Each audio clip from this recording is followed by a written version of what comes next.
Today I wanted to meet with all of you to talk a little bit more about Ser and Estar. That's the main reason I wanted to do this meeting. I know these two verbs are a little bit difficult because in English you use only one, verb to be. So let's go a little bit over an explanation. And then I want you to ask me questions if you have any, and if not, we can continue learning a little bit more. I don't think we're going to have time to review other things, so just let's focus on ser and estar. Do you remember those verbs? They are irregular. Yo soy, tú eres, él es, somos, son. Y estar, estoy, estás, está, estamos, están. So those are two irregular verbs in the present conjugation, and both of them mean to be for the uses that you do in English. What it makes a little bit more difficult is that in English you use one verb to say a lot of things. We use two. That means we classify the things that we say with one verb and the thing that we say with the other. For example, for verbo ser, we use it for nationality, for profession, or occupation, characteristics. And this is important. When we are talking about someone's personality or we are describing someone physically, we're using verbo ser. Okay? Generalizations. For possession, and we have learned this one when we have learned about the possessive. And they throw some new ones in this chapter, like what things are made of.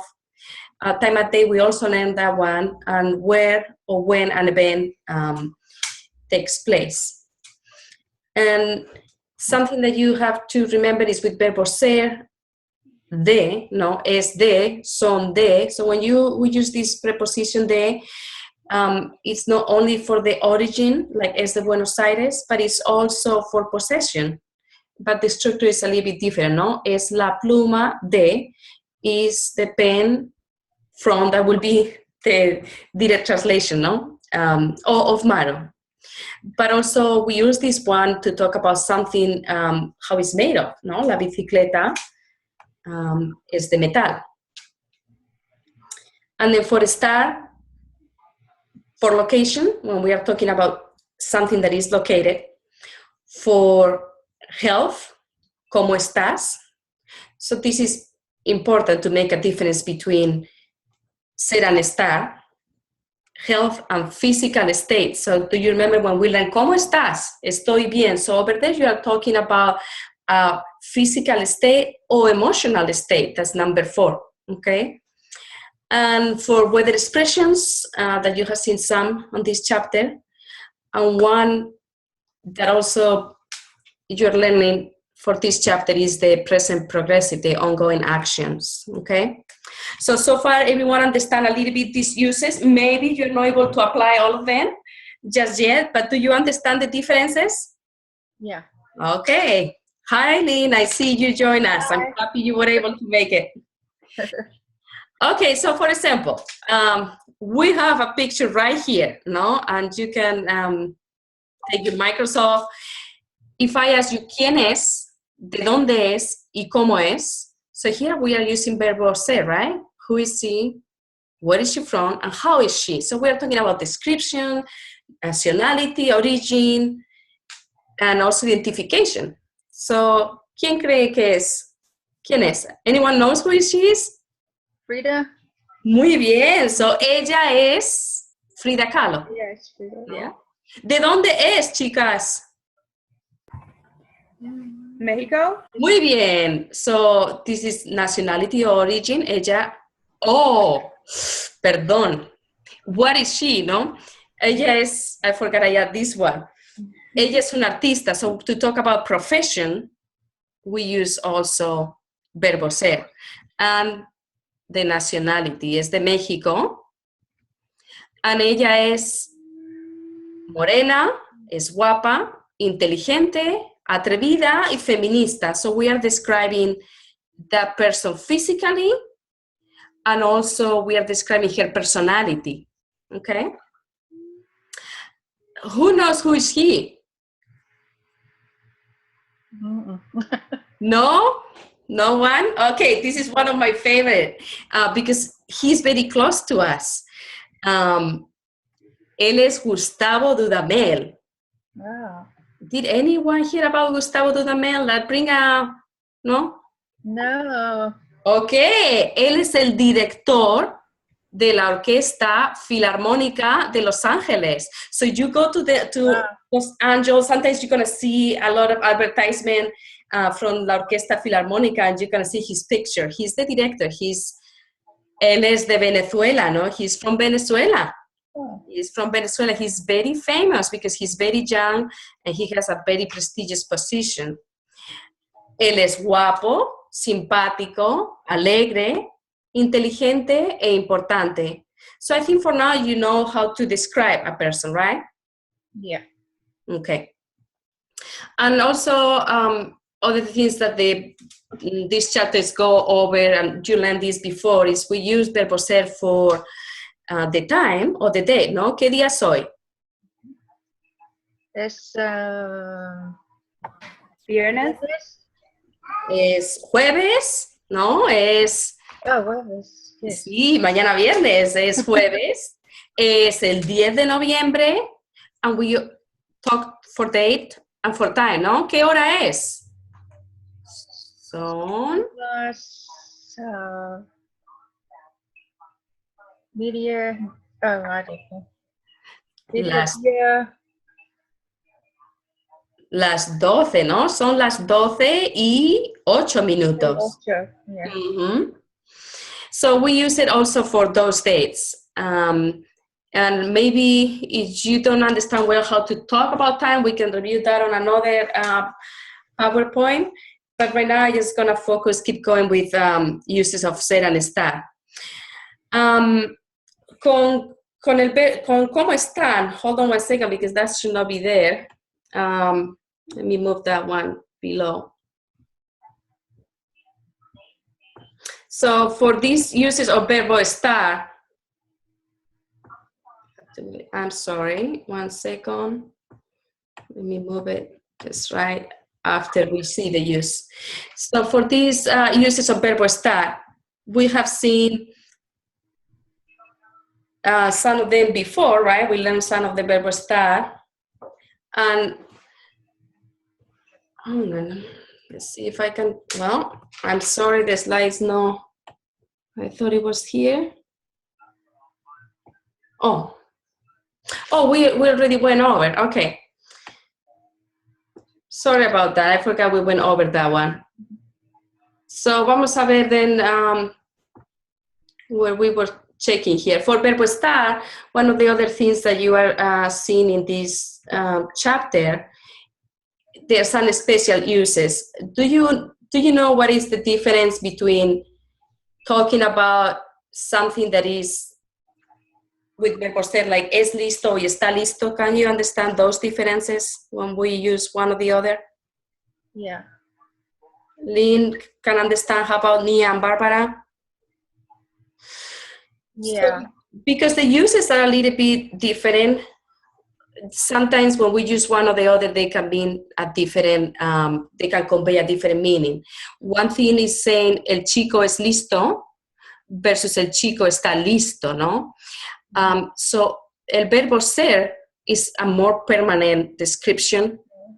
Verbo estar is more like a condition. It can check, it can change. So if we are describing someone, characteristics and their personality, and we're saying es listo, so we're referring that is smart. If we say está listo, it's something more temporary. It's like, hey, that person is ready. So there are some adjectives that can change the meaning. Saying, for example, la profesora es mala or la profesora está mala, that completely is a different thing. Es mala is like she's a bad person. You're describing that person, no? She's bad. And we use the word mala to say someone is sick, but we use verbo estar. Está mala is a condition. Today she's sick, tomorrow she's gonna be okay, no? So we use verbo estar, está mala. For a better example of that condition is Jaime es aburrido. Aburrido means boring. So if Jaime es aburrido means that person is a boring person. And it's not going to change. It's how that person is. It's their characteristics, their personality. If we say está aburrido, That means that he is bored at that moment, but later he's not going to be bored. So there is a change. Again, another good example, las peras son verdes or las peras están verdes. So if we say son verdes, they are green, we are describing them how they are. But if we say están verdes, they are not ripe yet. Again, a condition that can change. In 2 days, they're going to be ready, no? And we have more like el gato es muy vivo. We use that word to say it's very clever, something very smart. Está vivo is alive. Mm. And then Iván es un hombre seguro. He's a confident man. Or Iván no está seguro. He's not sure. So sometimes we have to be very careful on how we use ser o estar, no? Depending what meaning do we want to convey. So for example, this person, ¿cómo está? How do you think this person está? I cannot hear. You have to, I think you were speaking, but the microphone is mute.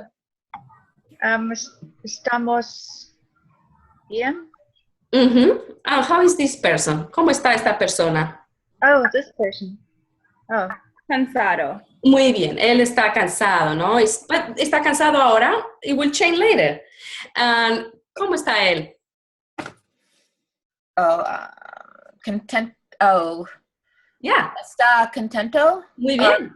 Yeah. Ajá, está contento. Y ahora, enojado. enojado, muy bien. Uy, ella está Triste. Triste. It's triste. just her. Yeah. Triste, llorando, like crying. Pero yo creo que we didn't learn that verb. Está triste. ¿Y aquí? Mala. ¿Está mala o está enferma? Okay. So, with the differences, el coche, ¿cómo está el coche? Esta Dirty as, Suiza. Está sucio y el otro coche Limpio. está limpio. So you see the condition, how it changed? The car is not always, no es sucio. It's not always dirty. It's a condition. It can change and then be clean. Same for these bananas. ¿Cómo está este plátano? Está not right. What was that? Right. green. ¿Cómo decimos green en español? Verde. Ajá. El plátano está verde. ¿No? But it changed. And now está, for ripe, we say maduro. Okay, está maduro. But how about this green pepper? ¿Cómo es? Verde. Es verde. Es verde. Yeah. No? So you see, one thing is describing, Yeah. and the other thing is just talking about a condition. How about these personas? How is she? ¿Cómo está? Está frío. Or mal. Ajá. Está, because you see the blanket, no? Está fría. Yeah. But here, she's sick. Está Oh, enferma. okay. Y él es una persona. Malo. Ujú. Yeah. So ella está mala, él es malo. Big difference. ¿No? Okay. Okay. You see? Ella está mala, she's sick, él es malo, he's a bad person. Okay. And then we have here this one, that one I convey ready. I couldn't find a better picture. So, how is he? Está listo. Está listo. Muy bien, él está listo. Y él es, Es inteligente. ajá, inteligente o listo, ¿no? That's how he is. That's not gonna change. Right. Okay. And I wanted to talk about present progressive. I think this might be confusing, even though I think it's the easiest way to learn this tense because it's similar to English. So in English, you have the present progressive that is to be plus the verb in infinitive form plus ing. So you have I am eating, right? Okay. Well, in Spanish, it's almost the same structure, but we use verbo estar, okay? And then we take the root of the verb. You know what is the root of the stem, right? So we're gonna drop the ending er, are, or ir. So we take the root, and then if the verb is a verb that ends on are, we take that ending and put ando. And if the verb is ir or we put the root yendo. Yeah? Yes. So, for ejemplo, verbo comer, yo estoy Comiendo. comiendo. Nosotros estamos andando. Is it easy or what? It's super easy. I think this is one of the easiest ones to learn. So how about this lady? What she's doing? Esta habla. Doing. So ella está Escribe? Hablando. Oh, no. hablando. So verbo hablar, drop the a. Ella está hablando. Y ella está con el verbo comer. Ella está Comiendo. comiendo. ¿Y ellas qué están haciendo? Let's say reading, leer. Oh, yeah. Leyendo. Or is it Leyendo. A? Leyendo. So what they do is verbo leer, you're gonna drop the R, right? The Yeah. R, so Y. leyendo, and that's we kind of Y, leyendo. ¿Y él qué está haciendo? Jugando? Jugando. Muy bien, él está jugando al fútbol. How are we doing so far? Confused. No, it's better. It helps a lot. Yeah, these two, say and start, it takes a while. There's going to be times that you're going to be using and say, oh, no, that wasn't. But that's okay. You know, it's okay to make mistakes. ¿Qué están haciendo? Look at this. ¿Qué están haciendo? Which verb is that one? That's verbo hacer, no? What are they doing? ¿Qué están haciendo? Do it at the moment. So, Leyendo? él está leyendo muy bien. Shakira. Esther. Cantar. Cantar. Okay, so she's cantando. Ajá, ella está cantando. So, what you guys cannot forget is to use the verbo estar, ¿no? Okay. Y aquí, it's a painting from Botero, and we say tomar el sol. Yeah. Yeah, so está tomando el sol? Está tomando el sol. Muy bien. Y Andrés Segovia, ¿qué está haciendo? Oh, shoot. Tocar. We say tocar. I know you say to play, and you guys thinking is jugar. We say tocar, to touch the guitar, ¿no? Está tocar. Tocando. Ajá, él está tocando la guitarra. ¿Okay? Y ella era la presidenta de Argentina. Está hablando. Ajá, ella Hablando. Right. ella está hablando. Hablando.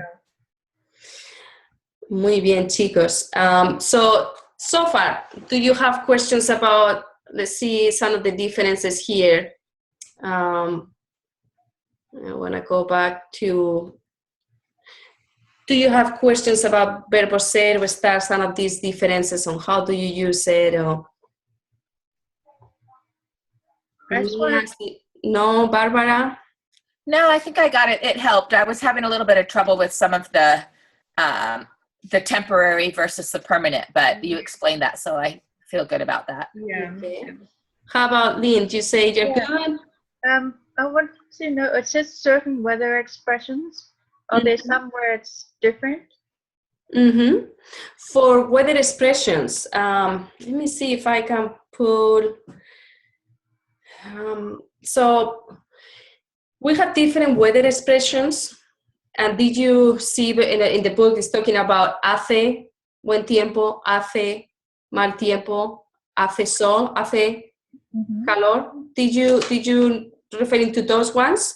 Or when we say está soleado, está nublado?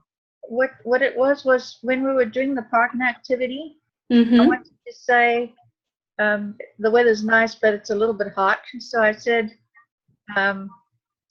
hace buen tiempo, Mm-hmm. pero Then I didn't know it was eso estar and poco calor is what I said. Okay, so there are weather expressions, so they are not very flexible in the sense when we use verbo hacer, you kind of have to memorize we use it for hace buen tiempo, hace mal tiempo, hace calor, o hace frío. So Okay. when you have a good question that is, well, I want to say está caluroso, no, it's hot. You can say the day is hot, ¿no? El día está caluroso. Sí, el día está un poco caluroso. You can say that, not that common. We say, oh, hace calor. But we use more that está caliente, like my coffee, o el café está caliente, ¿no? El café está caliente o está frío, again, a condition, ¿no? So you can use that if you refer to, oh, el día está caliente, parece que está caliente. No, might change. Parece que está caliente. Está un poco frío hoy. But we use more hace frío o hace calor. And it's these kind of expressions that if you are talking to the day, we kind of use verbo estar. If you're just talking about the weather, then it's a little bit different to say hace sol, hace calor. No? Okay. So that can be a little bit confusing on how we use it. My recommendation is you stick to the main expressions, hace sol, hace calor, hace buen tiempo. Okay. And then, for example, we can say el tiempo está loco. No, the weather is crazy. So we can use verbo estar for that. So that's a good one, especially for today. Yeah, I know. I'm so ready for winter or just fall at least. But kind of not December weather, no? Hoy hace mucho calor. Mucho calor. Did that help, Lynn? Yes, thank you. Okay. More questions, chicas. It doesn't have to be from Ser and Estar. Maybe you have more questions about any of the other things from the grammar. I do. When I did the written portion of the midterm, I was talking about my daughter, my little one, and I said she does not like to sleep or drink. So I think I put duerme and then bebe, but it was supposed to be beber. When do I know not to personalize it, I guess, towards that person? When do I just put it as it's supposed to be? Okay, yeah. Verbo gustar is a little bit different, and a lot of you confuse a little because it has too many moving parts. So let's see a little bit. The rule after verbo gustar, you're gonna have an infinitive. Okay, that's gonna be the rule. And usually with other verbs too, like necesito cocinar, I need to cook. And in English, you do the same, no? I need to cook. I have to go for a walk. So after the first verb conjugated, then the next one goes in infinitive. So just to remember that one. It's different than having a different list of verbs like I'm running, I'm sweating, and you conjugate all of those, no? Okay. But then when there are two verbs combined, like what is called an auxiliary verb, then the next one goes on infinitive. Okay, makes sense. So verbo gustar, the first thing is you have a section where we say to whom, okay? That's the first part. A mí, to me, and the pronouns are different. A ti, to you, a él, a ella. So puede ser a mi hija. So especially when you are talking about a third person, okay, because you can tell me, le gusta cocinar, and I say, who is le? A mi hija, a mi madre, okay? A él, a ella.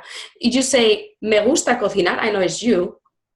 But when we're talking about a third person, it is important to specify. And that's a different relationship to me, to her, she likes.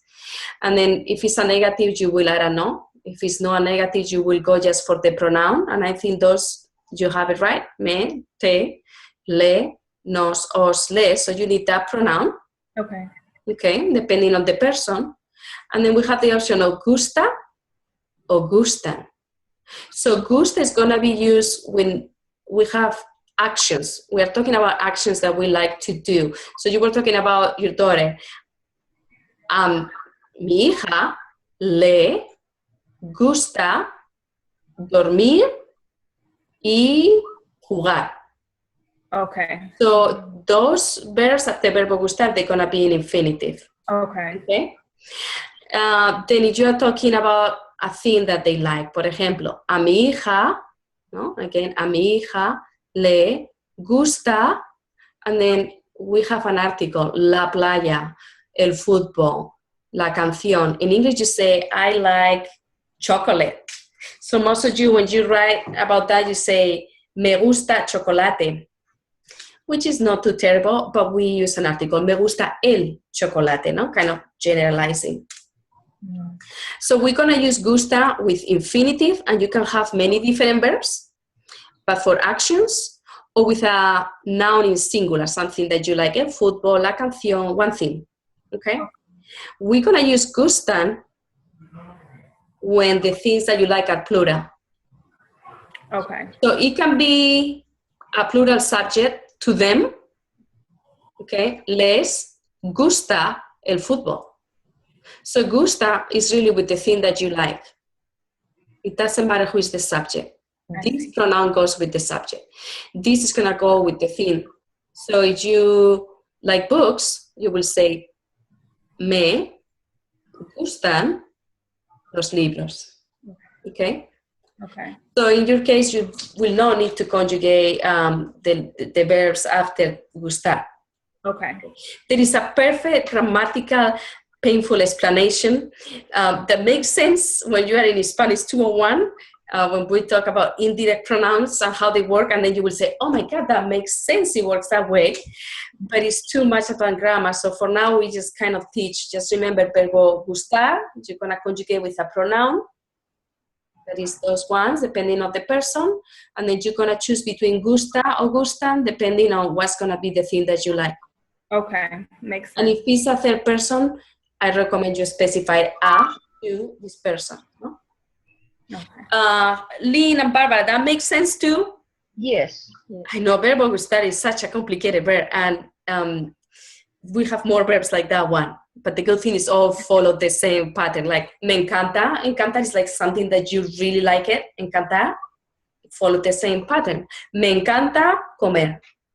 Okay? Mm-hmm. More questions about verbo gustar or any other verbs or things that you're struggling with the class, things that you hate? Lot of work is too much.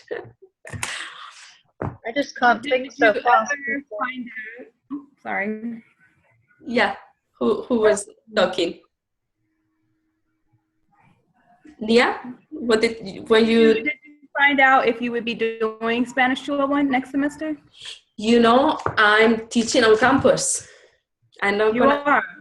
I'm gonna be in Oceanside. Okay. Teaching, but I'm gonna be teaching 201, not 102. Oh, 102. Yeah. Okay. And online, they're gonna be other teachers teaching online. And I don't know exactly who is the one that has been assigned the 102.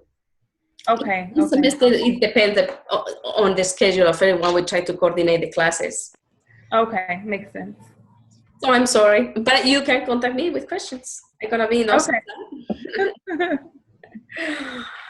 More questions, more things that you want to, okay, say we will end on 10 minutes, more things that you want to ask me about the class, things to expect, grammar questions.